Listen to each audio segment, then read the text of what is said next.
Land polling లో రాజధాని రైతులకు పూర్తి న్యాయం జరిగే వరకు పోరాటం చేస్తుందని ఏఆర్ఎస్ పార్టీ అధ్యక్షులు జంజనం కోటేశ్వరరావు పేర్కొన్నారు. రాజధాని ప్రాంత రైతుల కోసం చేస్తున్న నిరసన దీక్ష 314వ రోజుకు చేరుకున్న నేపథ్యంలో ఏర్పాటు చేసిన విలేకరుల సమావేశంలో ఆయన మాట్లాడుతూ రీసర్వే పేరుతో ప్రభుత్వం రైతులను మరోసారి మోసం చేసేలా చేస్తున్న ప్రయత్నం మంచి పద్ధతి కాదని అన్నారు. ల్యాండ్ పూలింగ్ విషయంలో రైతులకు ప్రభుత్వం ఇచ్చిన స్పష్టమైన హామీలను నెరవేర్చిన తరువాతే రెండవ ల్యాండ్ పూలింగ్ కు ప్రభుత్వం ముందుకు రావాలని, లేని పక్షంలో రైతుల పక్షాన పోరాటం కొనసాగిస్తామని కోటేశ్వరరావు స్పష్టం చేశారు. రాయలసీమ ప్రాంతంలోనే కాకుండా రాజధాని ప్రాంతంలో కూడా నూతన కంపెనీలు పెట్టుబడి పెట్టే విధంగా ప్రభుత్వం చొరవ చూపాలని ప్రభుత్వానికి విజ్ఞప్తి చేశారు. ప్రజలకు, మీడియా మిత్రులకి, కూటమి ప్రభుత్వానికి, ప్రతిపక్ష పార్టీలందరికీ కూడా నమస్కారాలు. అయితే ఈరోజు ఈ యొక్క ఏఆర్ఎస్ పార్టీ రైతుల కోసం, రైతు కూలీల కోసం ఈ జేకేఆర్ 314 రోజుల నుంచి పోరాటం చేయడం జరుగుతూ ఉంది. రిలే నిరసన దీక్ష సెకండ్ పూలింగ్ మీద ఎకరం 5 కోట్ల నుంచి 10 కోట్లైన భూములన్నీ కూడా పూర్తిగా అడిగేవాళ్ళు లేకుండా అయిపోయే విధంగా చేశారు. ప్రతిసారి ఫస్ట్ చేసిన ఫస్ట్ పూలింగ్ అని, రెండోసారి చేసినప్పుడు రెండోసారి పూలింగ్ అని, మరి జగన్ గారు చేసినప్పుడు ఆయన 3 రాజధానులని, ఈ విధంగా ప్రతిసారి కూడా ఇక్కడ అన్యాయం చేస్తున్నారని చెప్పి మేము ఈ పోరాటం చేయడం జరుగుతూ ఉంది. దీని మీద మీడియా మిత్రుల ద్వారాగా మన స్టేట్ గవర్నమెంట్ కానీ సెంట్రల్ గవర్నమెంట్ కానీ తీసుకెళ్లి ఇక్కడ రాజధాని డెవలప్ అయితే వీళ్ళు పెట్టేది రూపాయి అయితే రైతు భూములే రాజధాని పెట్టుబడులు. వాస్తవంగా ఇక్కడ భూములు ఇస్తున్నారు, ఏరేసారి కంపెనీలు పెట్టుబడులు పెట్టుకుంటున్నారు. అయితే ఒక ఇన్నర్ రింగ్ రోడ్ ఒక 10 కిలోమీటర్లు ఇంతకుముందు భూములు తీసుకొని అమ్ముకుంటున్నారు తప్పితే ఇక్కడ ప్రత్యేకంగా డబ్బులు పెట్టేది ఏమీ లేదు. వాళ్ళు ప్రభుత్వం ఈ వచ్చిన భూములు అమ్ముకొని పెట్టుబడి మాత్రమే పెడుతున్నారు. వాటిలో కూడా మొత్తం కూడా పెట్టుబడి పెడతారు. కొంత వాళ్ళు వాడేసుకుంటున్నారు, కొంత ఏరే సార్లు పెట్టుబడి పెట్టుకొని ఈడ కొంత మాత్రమే పెట్టుబడి పెడతా ఉన్నారు ప్రతిసారి కూడా. అయితే చిన్న కాకాని దగ్గర నుంచి హరిశ్చంద్రాపురం అంటే వైకుంఠపురం దాకా ఇన్నర్ రింగ్ రోడ్డు ఒక్క 13 కిలోమీటర్లు ఇన్నర్ రింగ్ రోడ్డు దిమ్మనండి. ఆ పక్కన కనీసం 100 కోట్లు అమ్మింది. అక్కడ చిటు 20 కోట్లు కొంటారు, ఇంకో సాటికి వెళ్ళి 10 కోట్లు కొంటారు. శ్రీకాకుళం నుంచి చిత్తూరు దాకా దాదాపు మొత్తం కూడా మన రాష్ట్రంలో మినిమం 5 కోట్లు తక్కువ ఎక్కడ ఉండదు. ఎక్కడ అంటే రాష్ట్రం అంతా డెవలప్ అయితే రాష్ట్రం అంతా రైతులు బాగుపడతారు. రైతు బాగుపడితే అందరూ బాగుండట్టే, రైతు కూలీలు కానీ ప్రజలు కానీ అందరూ కూడా.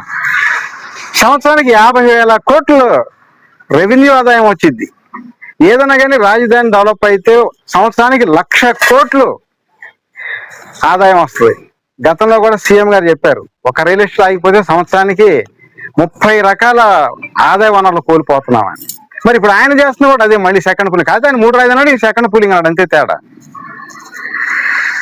ఎందుకంటే ఒక్క 13 కిలోమీటర్ ఇన్నర్ రింగ్ రోడ్ ఇస్తేనే రణరంగం సృష్టించినట్టు ఉంటుంది అనమాట. మామూలుగా కాదు. రైతులందరూ అర్థం చేసుకొని కూడా భూములు ఇవ్వకుండా ఆగారు, సంతోషంగానే ఉంది. అయితే రాజధాని డెవలప్ అవటానికి భూసేకరణ, భూసమీకరణ 2 ప్యాకేజీలు అడుగుతున్నాం మనం. 2 ప్యాకేజీలు ఇస్తే పనం ఇవ్వడానికి రైతులు సిద్ధంగా ఉన్నారు. అలాగే ఇంకొక ఆయన అంటాడు, ఇది కమ్మ రాజధాని. కమ్మ రాజధాని కదా, చంద్రబాబు నాయుడు దూరదృష్టితోటి సిఆర్డిఏ పెట్టాడు. అంటే సి అంటే సోదరులు, ఆర్ అంటే రెడ్లు, డి అంటే డెవలప్. అంటే ఓన్లీ సోదరులు రెడ్లు మాత్రమే డెవలప్మెంట్ కావటానికి సిఆర్డిఏ పెట్టుకున్నారు. ఇది వాస్తవం కాదా? జగన్ గారికి తెలీదా? అందరికీ తెలుసు ఇది. కానీ వైసీపీ కానీ, టీడీపీ కానీ, జనసేన కానీ, బీజేపీ కానీ, కాంగ్రెస్ పార్టీ కానీ గ్రామ స్థాయి నుంచి మండల స్థాయి, జిల్లా స్థాయి, రాష్ట్ర స్థాయి వరకు కూడా ఏ నాయకుడైనా సరే ఇది ప్రశ్నిస్తున్నారా? ప్రతిసారి వాళ్ళు కొనుక్కోవటం, తక్కువలో రేట్లు పెంచి అమ్మేసుకోవటం. తీరా రైతులు అమ్ముకోకపోతే రేట్లు ఉండవు. రైతుల దగ్గర కొనొద్దు అంటాడు, నారాయణ గారు చెప్తాడు. రైతుల దగ్గర కొనొద్దు, మంచి భూములు కాదంటాడు. అంటే వీళ్ళు తీసుకొని అమ్ముకుంటే మంచి భూములు వాళ్ళ దగ్గర మాత్రమే కొనాలంటాడు. ఎంత దారుణం అండి! అసలు ఎందుకు చేస్తున్నారో కూడా, పరిపాలన చేస్తున్నారా లేకపోతే రియల్ ఎస్టేట్ వ్యాపారాలు చేసుకుంటున్నారా అర్థం కావట్లా. సరే, ఎవరో దౌర్జన్యాలు చేస్తున్నారు, బెదిరిస్తున్నారు, ఎన్నో చేస్తున్నారు, చేసుకోండి. ఎంతవరకు చేస్తారో అంతవరకు చేసుకోనండి. ఒకప్పుడు కేసీఆర్ గారిని కూడా అలాగే చేశారు, ఇంకా ఏరేరే వాళ్ళు చేశారు, అధికారంలో రాలేదా? ఇవన్నీ సహజమే, మనం ఎక్కడ భయపడాల్సిన అవసరం లేదు. ఇలా విజయ్ గారు కూడా అట్లాగే ఆయన స్వయం కృషితో స్వశక్తులతో వచ్చాడు. ఎన్నో రకాలుగా ఆపడం చూస్తున్నారు అగ్రవర్గాలు. కానీ పేదలు రాజకీయాల్లోకి వస్తే అగ్రవర్గాల మీద ఎక్కడ దాడులు ఉండవు. అగ్రవర్గాల రాజకీయాలు చేస్తే పేదల మీద, ఎస్సీ ఎస్టీ బీసీ మైనార్టీలు 80% ఉన్నా కూడా విపరీతమైన దాడులు చేస్తున్నారు. కావాలి చూడండి, ఏ పార్టీ అధికారంలో కూడా దాడులు జరిగేది మాత్రం పేదోళ్ళ మీదే. కానీ పేదోడు అధికారంలోకి వస్తే మాత్రం ఉండోళ్ళ మీద ఎవరి మీద దాడులు చేయడు. ఎందుకంటే వాళ్ళకి మనసాక్షిగా వాళ్ళు కష్టపడితే తెలుసు. 14 గెలిచినప్పుడు కూడా రుణమాఫీ చేస్తున్నాడు సీఎం గారు, మన చంద్రబాబు నాయుడు గారు. అప్పుడు ఏదో 5 మొక్కలు చేసి 2 మొక్కలు ఇచ్చి మళ్ళీ 3 మొక్కలు ఆపి అంతా గందరగోళం అయింది. ఇప్పుడైనా సరే ఆయన మళ్ళీ అధికారంలో రావాలంటే ఈ రాష్ట్రం మొత్తం కూడా మినిమం ఒక 2 లక్షల కాడికి రైతు రుణమాఫీ చేయాల్సిందిగా కోరుకుంటున్నాను నేను. ఎందుకంటే చాలా అన్యాయం అయిపోయారు. అప్పుడు కూడా రైతులందరూ కూడా నమ్మి రుణమాఫీ చేస్తారని చెప్పి ఏదో రాజధాని వచ్చిన 4 ఊళ్ళు డెవలప్ అయినాయని కాదు, శ్రీకాకుళం నుంచి చిత్తూరు దాకా అన్ని జిల్లాలు డెవలప్ అవ్వాలి, రైతులందరూ బాగుండాలి, ప్రజలందరూ డెవలప్ అవ్వాలి. అలాగే ఇక్కడ రాజధాని పెట్టామంటున్నారు.